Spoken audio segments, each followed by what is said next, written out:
What if the truth you fought for was called a lie, and the only person who could save you was the most powerful man in the world? The gavel slams once, echoing through the military courtroom. She sits there, accused of stolen valor, her uniform stripped of recognition, her medals dismissed as cheap replicas. The prosecution smiles confidently, certain they will expose her as nothing more than a fraud.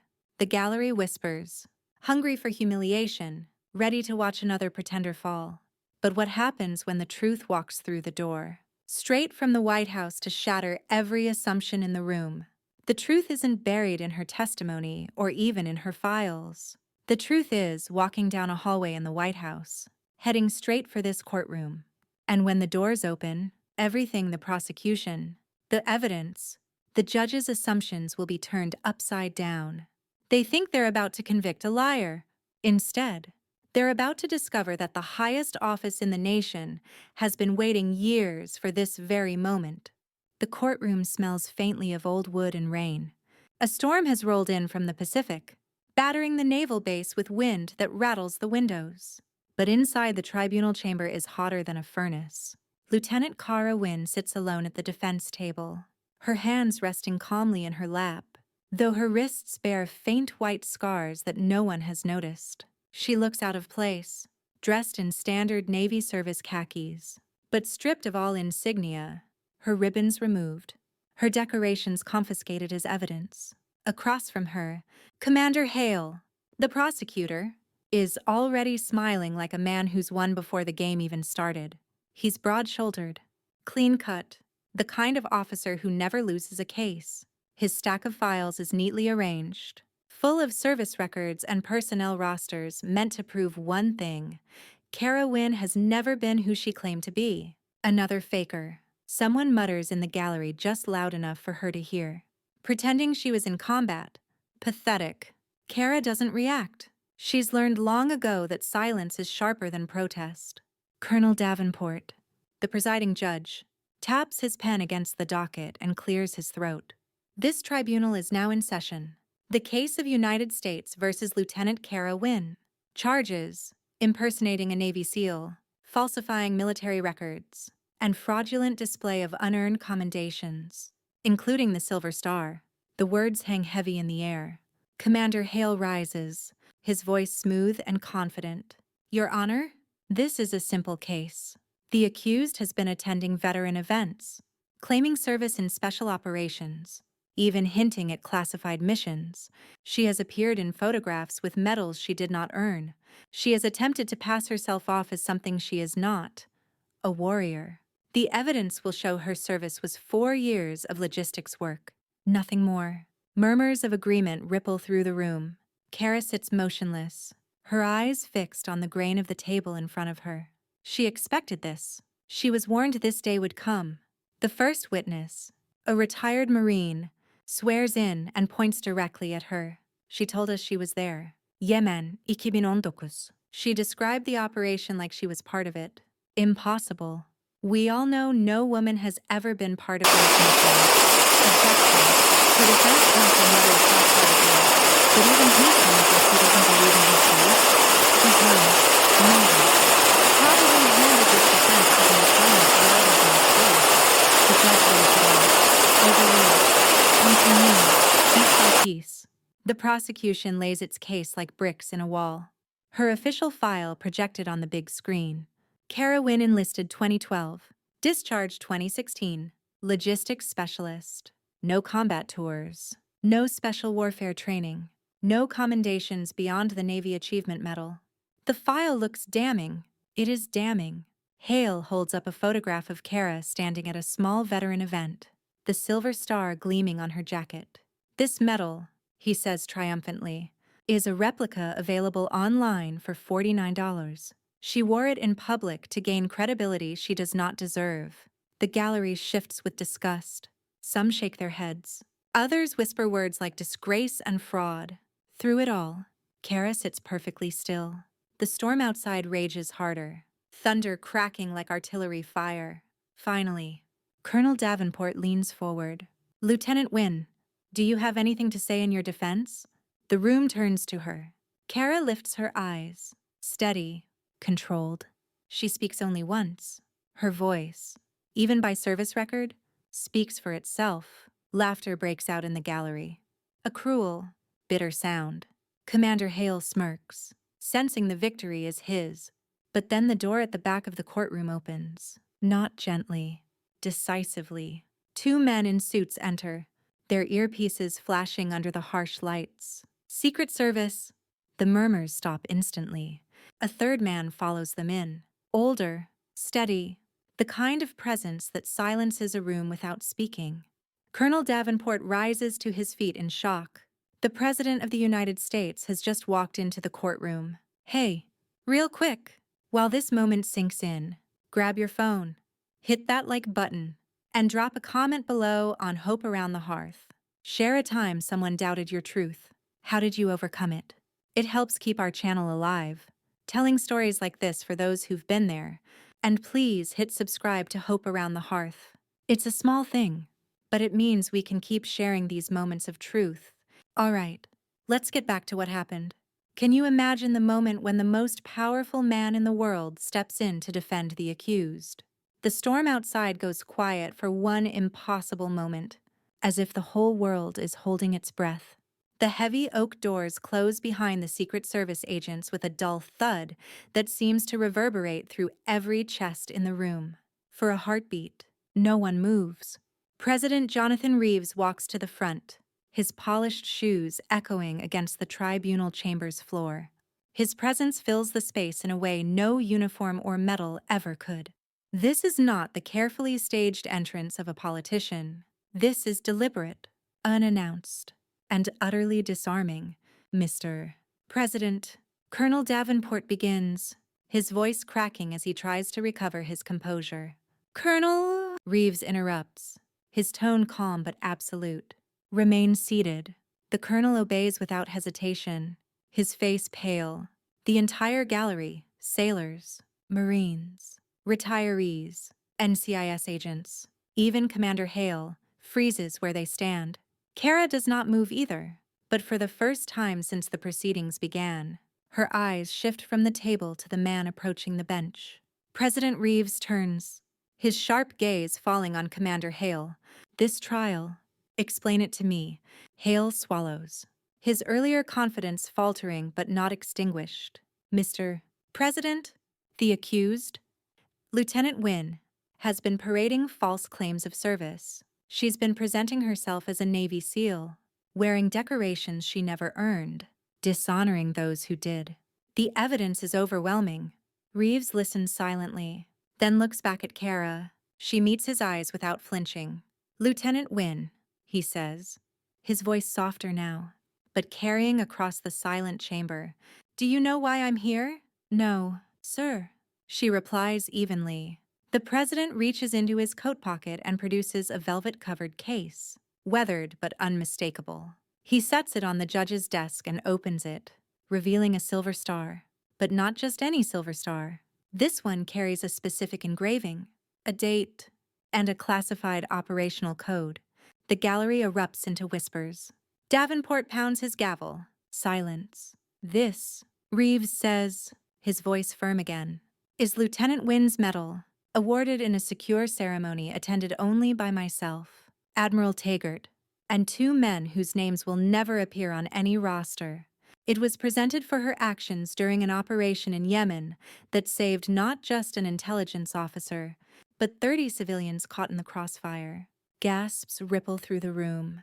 Commander Hale blinks, visibly struggling. Mr. President, with all due respect, no woman has ever. Enough. Reeves's single word cuts sharper than any gavel. He steps closer to Hale, his presence towering. That statement, Commander, is precisely why Lieutenant Wynne's service was classified. She did not claim to be a SEAL. She never once said those words. Others made the assumption she served in a program so sensitive that even most flag officers never knew it existed.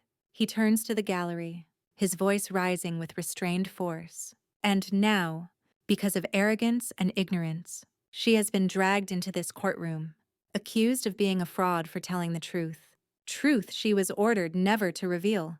Silence. The storm outside has returned. Rain slamming against the windows like applause no one dares to give. Kara sits still, her breathing controlled. But for the first time, her hands clench into fists on the table. Colonel Davenport leans forward, his voice unsteady. Mr. President, you're saying these charges are dismissed. Reeves says flatly, effective immediately. Tribunal is over. He turns back to Kara, his tone softened again. Private, even as the entire room listens. Lieutenant, you've carried a burden this country asked you to bear, and you did it with honor. I regret that it came to this. You deserve more than secrecy. You deserve recognition. Her lips part slightly as if to speak, but she says nothing. The moment is too heavy, too sharp. Behind them, Hale tries one last protest.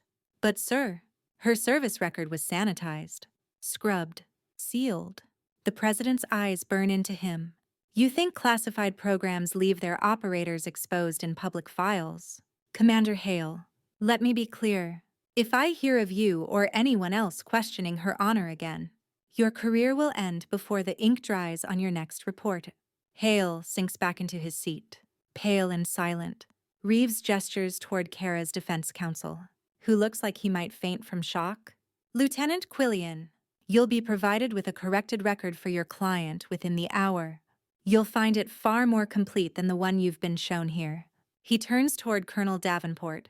Seal this case. Every word, every file, every transcript. No further mention without my direct authorization. Yes, Mr. President. Davenport says quickly, bowing his head.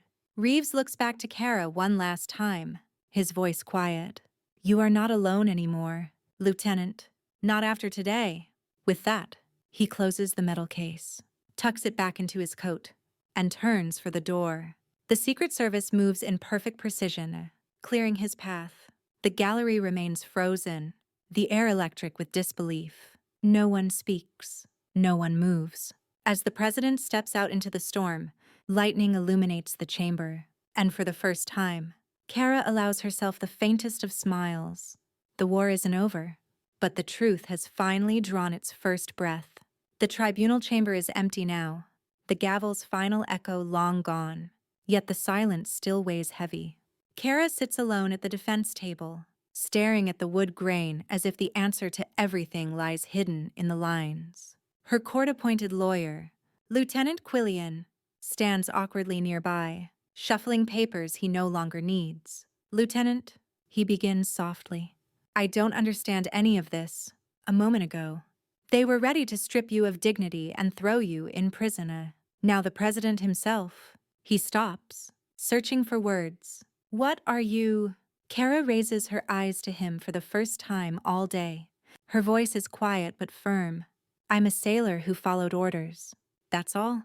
Orders. Quillian presses, orders to what? Pretend. Hide. Before Kara can respond, the heavy doors open again. Colonel Davenport re-enters, his composure partly restored, followed by two men in dark suits and a woman in a Navy uniform whose ribbons alone could silence a room. Admiral Laurel Taggart, Director of Naval Special Programs. Every muscle in Quillian's body tenses. He snaps to attention instinctively. Lieutenant Wynne, Admiral Taggart says, her tone clipped but not unkind. You'll come with us. Kara rises without hesitation. She doesn't look surprised, almost as though she's been waiting for this. They lead her through a maze of corridors deep into the secure wing of the base, far from the tribunal chamber, until they reach a windowless conference room humming with electronic countermeasures. The kind of room where the truth can be spoken without fear of it ever leaking. Taggart gestures for her to sit. The two men in suits, unmistakably intelligence officers, remain standing. Davenport lingers by the door, his role unclear. On the table before her is a folder stamped with the words, Umbra compartmented. Taggart opens it, revealing photographs. Dusty alleyways in Yemen, satellite images of compounds, blurred shots of armed men, and then a grainy still frame of Kara herself, clad in nondescript local clothes, an M4 rifle slung low, her face half-shadowed but unmistakable. Quillian stares, his jaw slack. That's you. Kara remains silent. Taggart slides another photo forward. A burning convoy. Several civilians huddled behind an overturned truck. And there is Kara again. Crouched low, hand raised, signaling them to move. These were never meant to see daylight. Taggart says, her voice steady. But after today, daylight is precisely where this has landed us. Davenport clears his throat. Mr. President ordered all charges dismissed. Admiral, case closed. No, Taggart says, shaking her head. Case complicated. The moment the president revealed her medal, this ceased being a stolen valor trial. It became something far bigger. Quillian finally finds his voice. Admiral, forgive me, but I need to understand. My client's service record shows supply duty, nothing else. Yet here you are showing me photographs of her leading civilians out of a firefight in Yemen. What program was she a part of? Why was it hidden? The room goes still. The two intelligence officers exchange glances, waiting. Taggart folds her hands. Officially, Lieutenant Kara Wynne served 4 years in logistics. Unremarkable. In truth, she was one of 16 women selected for a classified operational unit. Not SEALs, not Rangers, not Delta, something different. We called it Project Selkie. Quillian blinks. Selkie. Like the old myth. The myth of women who lived as seals in the sea, unseen until they chose to reveal themselves. Taggart explains, it fit. Their missions required them to move where men could not, to blend in, to operate in silence where brute force would fail. They trained to SEAL standards, higher in some cases. And why classify them? Davenport asks, his voice a mix of curiosity and unease. Because the world wasn't ready. Taggart replies bluntly, officially. No woman had ever passed BUDS. Officially, no woman had ever deployed in Tier 1 special operations. To admit otherwise would have ignited a firestorm of politics, lawsuits, and media frenzy. So, the program was buried, their service records sanitized, their medals sealed. Quillian looks at Kara, struggling to process. So, when they accused you, when they mocked you in court, you couldn't defend yourself. Kara's lips curl into the faintest trace of a smile, though her eyes stay hard. I was ordered never to, for the first time. Quillian understands the depth of her silence. It hadn't been weakness. It had been discipline, obedience, strength. Taggart closes the folder. Now the president himself has blown the cover. The truth is no longer containable. Davenport shifts uncomfortably. So what happens now? Taggart's eyes settle on Kara. That depends on her. The country can no longer deny what she and others like her accomplished. The question is, will she accept the recognition she was once denied, knowing it will change everything? The room falls into silence, the weight of the choice pressing down like a storm about to break. Kara exhales slowly. For the first time since stepping into the tribunal, her voice carries more than calm. It carries resolve. Recognition isn't for me, she says quietly. It's for the ones who never came home. If their stories remain erased, then none of this means anything. Taggart's expression softens just slightly. Then maybe it's time we let the world know. The next morning, Washington buzzes with whispers. Something has shifted overnight.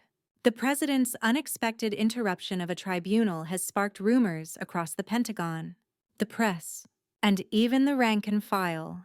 Nobody knows the full story, but everyone senses it is something monumental. Kara sits in a secure room beneath the White House, a steaming mug of untouched coffee before her. She hasn't slept, not because of fear, but because of the decision she has to make: recognition or silence, exposure or erasure. Admiral Taggart enters, crisp in her dress blues, followed by Director Calloway from Naval Intelligence. Both carry folders thick with documents. The president wants to address the nation tonight. Taggart says without preamble, he intends to acknowledge that decorated female operators served in classified capacities during the last decade. You will be the face of that revelation. Kara's jaw tightens. You're asking me to stand in front of cameras and undo years of secrecy. Calloway leans forward. Secrecy kept you safe. But secrecy also left you vulnerable, stripped of benefits, accused of fraud, almost condemned. That ends today. For a long moment, Kara says nothing. Then she reaches into her messenger bag and places the tarnished silver star on the table. The one that betrayed her secret in open court. Fine, she says at last. But this isn't about me. If I speak for all of them. The ones still alive, and the ones whose names will never be spoken. That night, the East Room of the White House is filled with reporters, service members, and dignitaries. Cameras broadcast live across the world. The president steps to the podium, his expression grave. For too long, certain truths have remained hidden, not for lack of courage, but because of fear, fear of politics, fear of tradition, fear of change. Today, that changes. He gestures, and Kara enters from the side. She wears her simple civilian jacket, not a uniform, but her posture carries a discipline no civilian could mistake. The room goes utterly silent. This, the president continues, is Lieutenant Kara Wynne. She and others like her served this nation in ways most of you will never know. They operated where official records said they couldn't. They fought in silence, saved lives in darkness, and carried burdens that history denied them. Gasps ripple through the crowd. Flashes erupt from cameras. Some shake their heads in disbelief. Others lean forward with awe. The president lifts a small case from the podium and opens it. Inside gleams a freshly minted silver star. This medal was awarded to Lieutenant Wynne for extraordinary heroism during a classified operation in Yemen in 2019. Tonight, that award is no longer secret. Tonight, she receives the recognition she and her sisters in arms deserved years ago. He pins the medal on her jacket. For the first time, Kara allows herself a deep breath. The weight on her chest isn't just metal, it's vindication. Applause breaks out, hesitant at first, then thunderous. Reporters shout questions. Veterans in the front row stand and salute her. When the noise finally subsides, Kara steps forward. Her voice is steady, carrying not just through the room, but through every broadcast. I never asked for this. She begins. I never wanted to be in the spotlight. My team and I served because it was necessary, because people needed us, not because anyone promised recognition. For years, I carried this medal in silence, hiding who I was. And in that silence, I nearly lost myself. Her eyes sweep the room. This isn't about proving women belong in special operations. We prove that with every mission. This is about acknowledging the truth so that no one else who served in silence is ever called a fraud again. She pauses, her gaze unwavering. The real heroes are the ones who never came home. Tonight, remember their sacrifice. Say their names if you know them. And if you don't, know that they existed. They bled. They gave everything. And they deserve to be remembered. The room is silent again. Not from disbelief this time, but from reverence. As Kara steps back, the president places a hand on her shoulder. Welcome home, Lieutenant, he says softly. Words not meant for the cameras, but caught by every microphone. That night, headlines blaze. The secret soldiers. President confirms classified female operators. From accused to honored, Lieutenant Wynne's truth revealed. Silver star in the spotlight. The medal they said was fake. Across the country, veterans who doubted her now sit in silence, reconsidering everything. Families of women who had once just disappeared into obscure postings weep quietly, realizing at last why. And in a quiet apartment far from the cameras, Kara places the new silver star beside the old one, tarnished and bright, past and present. For the first time, she allows herself to believe something she never dared before. Her story matters. And that was the truth they tried to bury, until even the president himself could no longer ignore it. For everyone watching on Hope Around the Hearth, what do you think? Should these hidden heroes have their stories told openly, or should some secrets remain in the shadows? Drop your thoughts in the comments below on Hope Around the Hearth and hit follow to walk with us through stories of courage, truth, and redemption.